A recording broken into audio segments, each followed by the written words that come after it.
So, what are you reading? The Lord of the Rings, my favorite. It was wrote by J.R. Tolkien between 1937 and 19... What? What did you just say? Was wrote? No. It's was written, okay? Was written, not was wrote. Okay, was written. Chill out. It's just grammar and it's not that important. It's called the passive voice, genius. You cannot just say was wrote and move on. Fine, the passive voice. Again, a grammar rule, but not a simple one. It's one of the most difficult grammars. Alright everyone, let's learn the passive voice together so that you and our friend here can use this grammar properly from now on.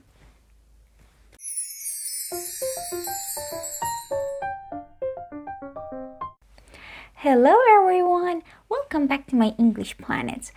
As you know, today we're going to talk about the passive voice together and you're going to learn this grammar as easy as possible. You're going to learn what the passive voice is and when and how to use this grammar in your sentences. So if you're ready to learn this grammar, let's go. First of all, what is the passive voice? Passive voice is a grammatical construction where the focus of the sentence changes.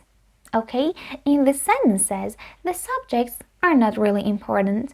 The objects are more important than the subjects. Or in other words, the actions are more important or more interesting than the doers. I mean, doers are the people who did this action, who performed this. So look at these examples. The chef cooked the meal. Well, this sentence is an active sentence, a common sentence, a normal sentence that we make and we use every day. But the passive one is the meal was cooked by the chef. Or the cat chased the mouse. It's an active sentence. And the passive one is the mouse was chased by the cat. So as you see, the objects of the active sentences are the subjects of the passive sentences. And the verbs are not the same. You should change the verbs. Don't freak out. We're going to talk about changing the verbs in passive sentences later. Anyway, why? Why do we need to use the passive voice? Is it really necessary to learn this grammar when we can simply use the active sentences? I mean, I can say the cat chased the mouse. So why? Why should I say the mouse was chased by the cat? Well, there are three main reasons. Number one, sometimes the doer of an action is unknown. I mean, we don't know who the doer is. Or maybe the action is more important than the doer, and the doer is not really important here. Like what? Look at these sentences. Last night I came home and I realized that the window was broken. Who broke the window? Do you know? No, neither do I. I don't know who broke the window. So here we should say the window was broken, the passive voice. Or as I said, sometimes the doer is not really important. The book was published in 2020. So I don't care who published the book. Here, the focus is on the book and its release year. Number two, when emphasizing the action or the recipient, not the doer. When you really want to focus on the action or talk about the action, you don't really need to use the active voice. You should use the passive voice. Like these examples. The Mona Lisa was painted by Leonardo da Vinci. Here, the focus is on the Mona Lisa because first I named that. Okay, so here the painter is not really important. The painting is the important part.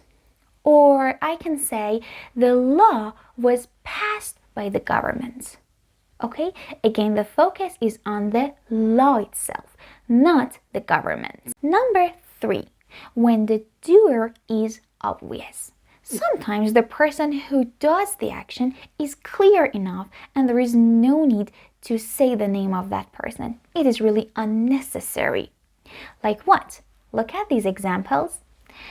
The trash is taken out every night at 8 o'clock. Is taken out. So it's obvious that somebody at home does this every night.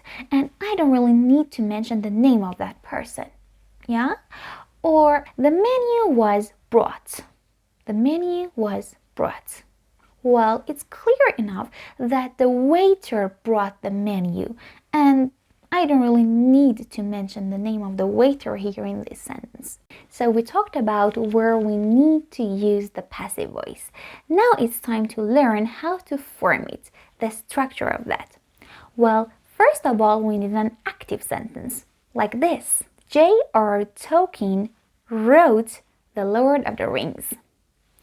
After that, you need to find the subject, the verb, and the object. Well done! So, J.R. Tolkien, subject, wrote, verb, and The Lord of the Rings, object. After that, as I told you before, the object of the active sentence becomes the subject of the passive sentence. So, The Lord of the Rings. After that, we need a verb. And for the verb, we need to find the best form of the verb be. Well, the verb be has several different forms. Am, is, are for present tenses. Was and were for past tense. Will be for future. Being for continuous forms. And been for perfect tenses. So look at the active sentence. Which tense is it? Simple past. Yeah, wrote is a simple past. So here we need was. Okay, not were, because the Lord of the Rings is a singular noun. So the Lord of the Rings was.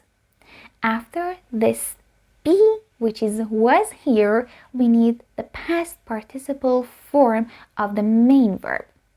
Write, wrote, written. So the Lord of the Rings was written by J.R.R. Tolkien. By J.R.R. Tolkien is optional. I mean, if you want, you can say this by somebody. But if you want, you can omit it, delete it, and nothing happens. Let's practice this again and talk about another sentence.